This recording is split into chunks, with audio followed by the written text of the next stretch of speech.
most Kenyans won't be able to afford a brand new car. Let's be realistic. With all these taxes coming, unless you talk to Baba Shalin. I did on Friday. Oh, that's how he came up with electric. I did on Friday. Have you had the joke that for Boda Bodas it's electric motorcycles, and then for Mama Mboga it's electric knives? Oh, God. Did you listen to the Hot Breakfast this morning? Here's what you missed. How much is a bus? Because I've seen like the small one that's the equivalent of a 33-seater. Yeah. Then I've seen the really big ones. Yeah, so what we're doing, the one you're saying that is actually a 26-seater right now. We sell that for 5 million plus VAT.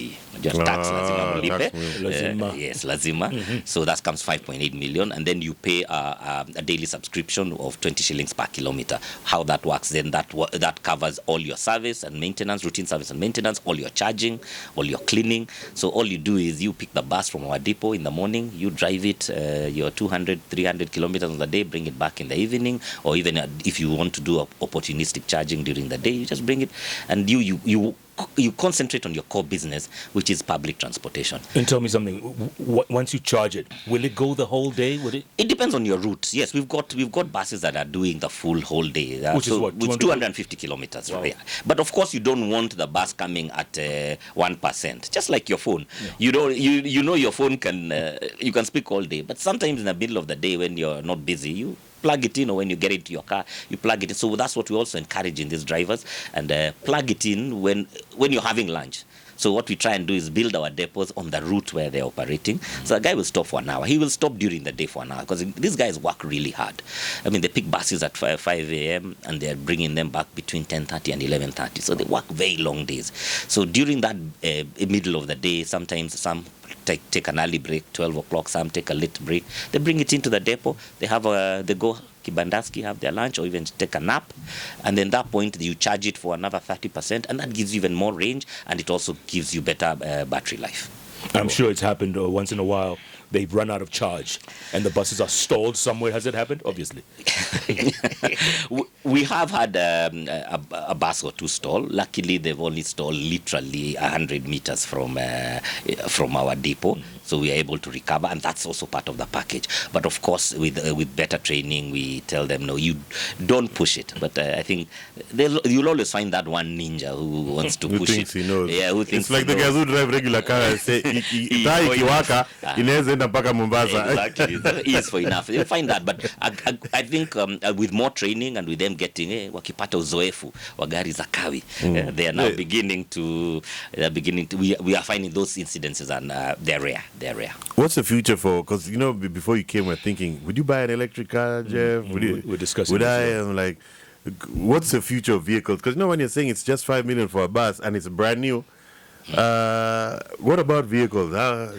Okay, I will tell you this for free. The cost of the bus is not 5 million. That bus is roughly 20 million shillings. But what are we doing? As Basigo, what we are doing is we've got an innovative financing model, which is what we're calling pay per kilometer, pay as you drive. So that way we then make it affordable. And you're turning that, you turn the energy almost into fuel. And I think that's the same thing we're seeing in the Boda industry, where they're doing battery swaps, because the battery is actually one of the most expensive parts of these electric vehicles. You're saying you find the battery cost roughly 40% of the total cost of the vehicle. So even if you were to buy an electric motorcycle today, it's too expensive compared to your ICE or internal combustion engine or petrol engine. But when you remove the battery and you sell the guy, you're selling the bike without the battery, and then he pays, you do battery as a service. So what you've been seeing, a few containers popping up in some Totals and some petrol stations, where these Boda guys come, they ride in, they drop their battery, take another battery, and off they go. So almost like what you do with your LPG. A lot of us believe we own that gas cylinder. That gas cylinder, you've only paid a deposit for it, and it's useless to you without gas in it. So even this battery is useless to you without energy. So what a lot of the companies are doing, and even us, what we are doing, we sell you the bus, but we lease you the battery. And And how do we get that that battery leases? By every time we charge it for you, every time, so the vehicle keeps coming back to our depot. So if it's a motorcycle, keeps going back to the charging port or to the battery swap station. So the future is, I would say, is electric.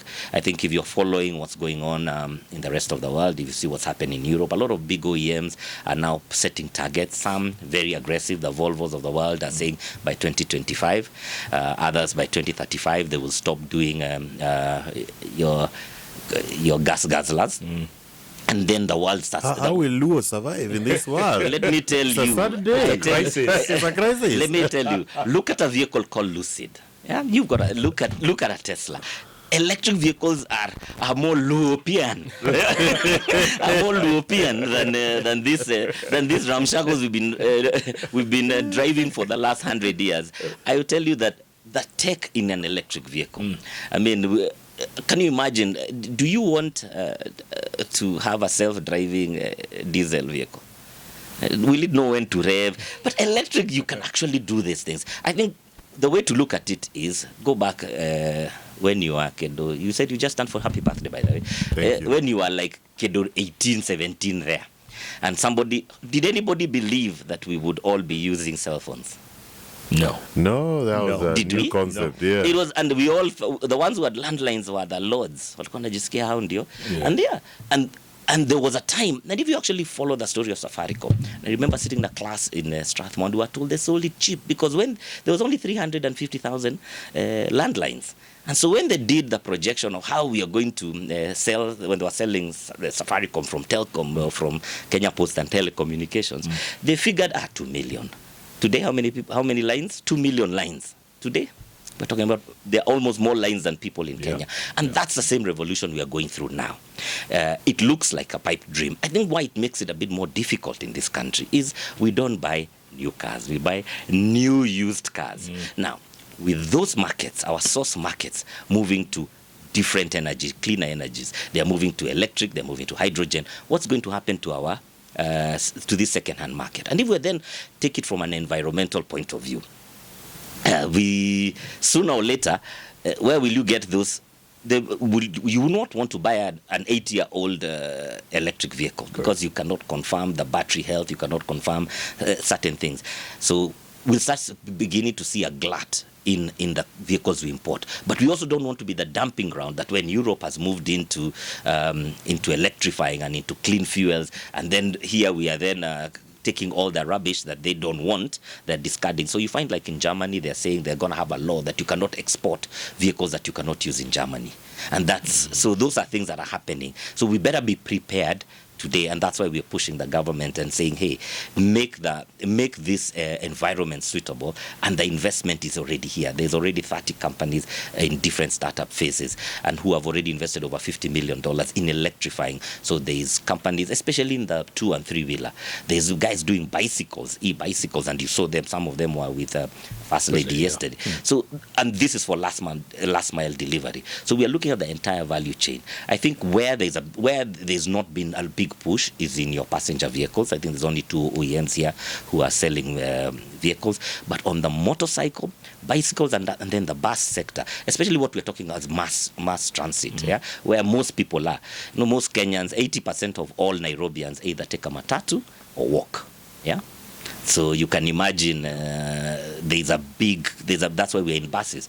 The bodas have become a big ecosystem in our transport. You can actually, these guys saved us during COVID. When everything was closed and you needed your Geno clock, it was your Boda guy. You've mentioned about 8-year-old cars that are imported, and then now you don't know the battery life. There's a brand, I won't mention them, that they even charge at most of the malls. So let's say a car is 8 years old, all right, and the battery has died. Because this is model for, let's say, 8 years ago, does that battery depreciate in value, or it's still very expensive? Because if the car is now 400,000, and then they tell you it's the battery 600,000. I think we've been down this again. For me, all the questions we're asking have been done with cell phones. There was a time to buy a battery was almost as expensive as buying the phone. And for some people now, there's even insurance for the screen, because there are certain things, as when it comes in, when technology comes in. So that 8-year-old car, to buy a new battery is very expensive. And that was generation 1. I know which car you're talking about. We'll not go into that. So now, those vehicles, they did very well, but their range was very small, a lot of them. So they need to keep charging. Why? 2 things. Battery has been depreciating over the 8 years. It was in another market with serious winters and that kind of thing. Then you bring it to Kenya, and then now you're using it as a taxi, high mileage. So you've kind of shot yourself in the foot. But had those guys bought a brand new vehicle where they have warranty on the battery, so if something happens to it within the first 500,000 kilometers, they can actually be replaced, you would find that they've got higher life. And as we are continuing, the density of battery is getting better, and we're getting higher range. So for me, what we're advocating, especially as an industry, is for us not to be the dumping site.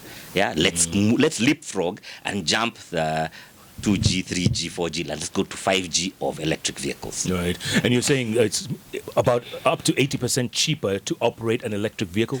Completely. Let me give you a year ago, I took an electric bike, and I would commute with it, and I commuted with it for a week. And then I calculated what it cost me. It cost me 59 bob. And I did 400 kilometers just by charging. I'm just saying charging only on an electric bicycle. Now, our bus, when it does 250 kilometers, it's got a 110 kilowatt battery. If you just say how much is 1 kilowatt from Kenya Power times 110, you find that the energy getting into that vehicle is 2,000 bob. The equivalent with the diesel is 10,000 bob. Then remember, how many moving parts? 1 motor. Just that's in terms of, it's the motor that gets the power from the battery. It's one major moving part. You may have some few others, a compressor here, brakes, and those are exactly the same. So there's such low maintenance on an electric vehicle that it's mind-boggling. So you find that, for example, we've got 2 buses that are pilot buses. They've done over 100,000 kilometers. Actually, we are pushing 130,000 kilometers. We've never done a brake change. What? Right? Because it's got regenerative braking. So when you release your foot from the accelerator, it's almost like what Kenyans call freno or engine brake. It actually, and it regenerates. So that means you're not putting too much pressure on the actual brake pads and discs and that. So you've never changed. Ask any matatu driver. They change brakes every 2 to 3 weeks. They change oil every 2 to 3 weeks. Our services are exactly 15,000 kilometers. And that's across the board. Ask any Boda rider who's actually riding an electric motorcycle today. He has hardly any downtime. The only challenge right now electrification has is that it's still been seen as a niche. It's still very expensive because of the cost of the components, because it's a small market. But this is a market, and we're hearing from what the president said, this is a market that's ready to explode. And when it explodes, which will be the next big thing in Kenya, and then we can then make Kenya the hub for electrifying the region. Most Kenyans won't be able to afford a brand new car. Let's be realistic. With all these taxes coming, unless you talk to Baba Shalim. I did on Friday. Oh, that's how he came up with the electric. I did on Friday. Have you had the joke that for Boda Bodas it's electric motorcycles, and then for Mama Mboga it's electric knives? Oh, God. Yeah. We must get, it's not, I think why Kenyans cannot afford brand new vehicles is we need to change our mindset. The reason in South Africa everybody buys a brand new vehicle is because of how it's financed. Here, I buy an 8-year vehicle, a bank is willing to give me 60 months. I buy a brand new vehicle, they're willing to give me 60 months. So by the time I do 60 months with an 8-year vehicle, it's 13 years old. Yes. Yeah. If I do 60 months with a brand new vehicle, it's 5 years old. So why didn't you just give me 96 or even 120 months on a brand new vehicle that reduces my cost of the cost of per month? Then I can buy a brand new car, as opposed to we keep buying the cars that, like from where I come from, we like cars that have land connotations. Fielder, Or we wish a land, when we make some little money, we make land cruiser. It has to have a land somewhere. So if it's not me buying an old car, 80-year-old car, and I finance it for 60 months. Can I buy a brand new car and give me financing for 120 months? We will switch. And if that vehicle is electric, and even you can charge it at home, because most people are always worried about, what about the range? I can tell you right now, if we go downstairs, Nick, I check your vehicle, maybe Jeff, uko E. What are you trying I am to say? telling You shall not insult me in my office. Tell you shall not insult me in my office. With fuel at 180. I swear if you've got quarter, I will nitakuongezea mafuta. But you see, so we are always worried about range. An electric vehicle, will it get to... You don't go to Dala every day. Most of us, what do we use our vehicles for? We just commute with them from home to work, and then sometimes we pass somewhere local. Yeah. When you look at your kilometers, 50, electric vehicle will be perfect. If the Hyundai being sold here has got 500 kilometers. I had it for a week. Didn't need to charge it for an entire week. Wow. Didn't have to charge it. And when I charged it at home on my socket, it still gives you a bit of you'll get at least 20% overnight. So you can charge it at home? For vehicles and Bodas, some of them, depending on the model, for some of the vehicles, for example, the Hyundai being sold here, you can actually charge it at home. It's called Hyundai what? Kona. Is it a big car? It's like this. What do you call it? Compact. Compact SUV. Yes. It's a compact SUV. Yeah, you can charge, but you will not fully charge it. To fully charge it, you require then now a high voltage charge. For us with buses, because you require a lot of power, so we have to use DC charging. Now, if you look at where charging is going, especially for vehicle, they are moving from AC to DC charging and fast charging. That's why you can see now you can see vehicles being fully charged at 30 minutes. Now, on the other spectrum, on the Boda, instead of parking your bike, you don't have 2 hours to park there to charge your battery. That's why a lot of companies have decided to have these swap stations. So you just go there, in 2 minutes, you've dropped your battery, and you've taken another one and you've gone. What does that do? It de-risks the rider. He doesn't have to worry, battery kiaribika, what do I do? That's not your problem. That's the company that's giving you that battery. So you just keep swapping. For example, you don't worry about your gas cylinder. Correct. Because it's not what you do. If it's got a problem, you take it back to a petrol station, they give you another one, and off you go. And that's the model. And that's why when we say it can actually scale, right now it's a Nairobi affair, but that becomes anybody who sells gas, anybody who's got a water dispenser, even these guys who are doing like ethanol can actually have a battery dispenser next to them when these Boda guys start actually going everywhere, and you start seeing these battery swap stations everywhere. Different companies, a company that is investing in putting 100 swap stations. There's another one right now that have already put 10. There's around 4 or 5 companies that are actually deploying infrastructure. Ourselves at buses, we've deployed 3 depots. Ours are huge, but we intend to deploy another 10 towards up to by mid next year. We should have at least 20 depots around the city to support those buses. And tell me something. If the way you're describing it, it seems like the best thing since sliced bread. How come it hasn't gained traction? Cost. Right now, it's cost. It's a big thing. It's new technology. So, and you know how we calculate our taxes. We say, what did you buy it for? And then we add everything on top. Now, I'll give you an example. You're buying an 8-year-old Nissan Leaf, and you're buying an 8-year-old Corolla, although even Corolla is big, Axio. The Nissan Leaf will land here at around 2.8 million shillings. Okay, same size of car, but the Axio will land here at 1.2. Okay, why is that? Because the cost of buying the Leaf brand new, was higher. So the biggest disadvantage we have with electric vehicles across the spectrum is the high upfront cost. Now, what can we do about high upfront costs? Is as we then increase more people buying them, then you will be able to bring that value chain and do local assembly. That's a disadvantage. But across the life of the vehicle, what they call total ownership of the vehicle, you actually come out ahead with an electric vehicle. So even if you buy it expensive, for example, those guys who are doing taxis were actually making more money. And remember, fuel's gonna go up. Yeah, I read somewhere yesterday OPEC wants to reduce the how much fuel, how much oil they are processing. So that means price goes up, and then we've got the pressure of VAT, the full VAT coming on fuel, and then we've got the pressure of exchange rate. So fuel's going to go up at least within the next few months. Fuel's just going to keep going up. While right now we are generating a lot of power, especially at night. We have more power than we can use. Now we pay for that power.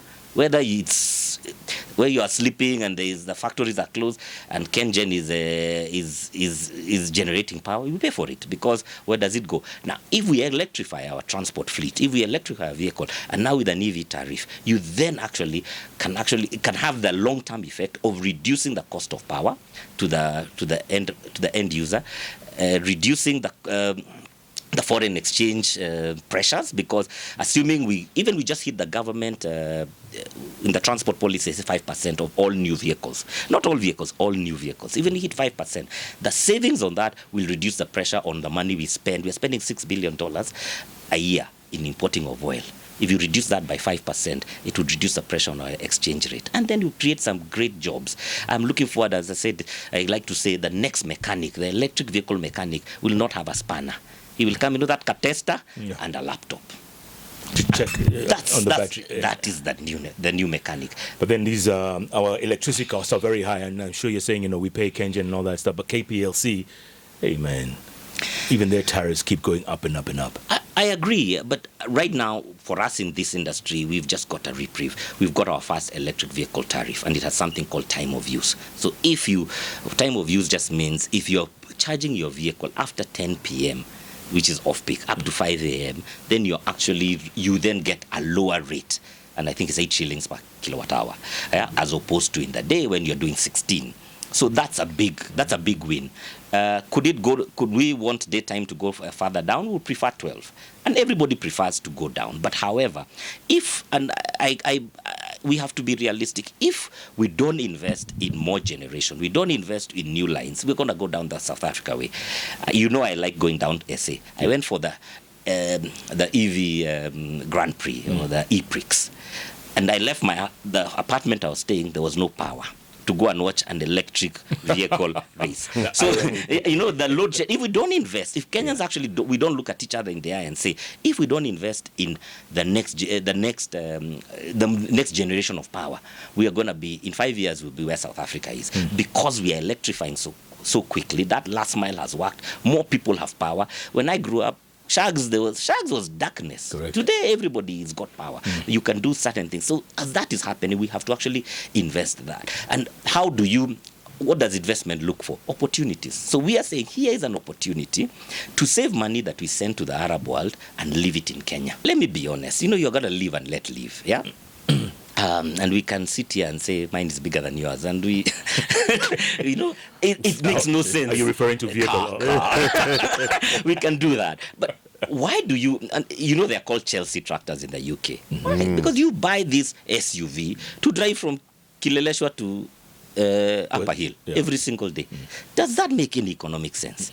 Yeah, wouldn't you just get a nice, smooth, a car that's in the 21st century? It's doing a gas is like walking around with a landline today. Hiyo matusi hatutakubali kwa ofisi yetu. This is Jeff, please respect him. I know why I'm saying that. I've seen his. And it's quite big. I'm walking around with a landline in 2023. Yes. But some of us need to be able to supply concourse delegates in the future. You know what I mean? Yeah, but I understand what you're saying. And let's not pretend it is not going to eliminate the gas guzzlers, as we call them, or the ICE vehicles. All we're just saying it's a transition that's beginning to happen. Because what are you going to do with all the vehicles on the road? They will remain. So the oil companies panic, or some people in that energy sector are panicking. Even if we hit 5%, that means 95% of all new vehicles will still be ICE, and all the vehicles currently on the road. So it's a step, but it's a step that is actually going to grow. So what we're hoping is 5% this year. Let's get it to 10% in 5 years, and let's be at 20 or 30% in 10 years, and that becomes a complete game changer. Remember, there's also transition, like in the transport business, especially bodas, again buses, these vehicles, bodas last around 5, maybe 6 years, and then it's time to buy another one. Matatus, you find maybe 8, 9, 10 if you push it. So there's actually a natural attrition. So every year 10% of the fleet of buses is actually changed, it's new. So if we can then get a bit of that market share, if we can hit 10% on that, I can tell you we will decarbonize transport in this country.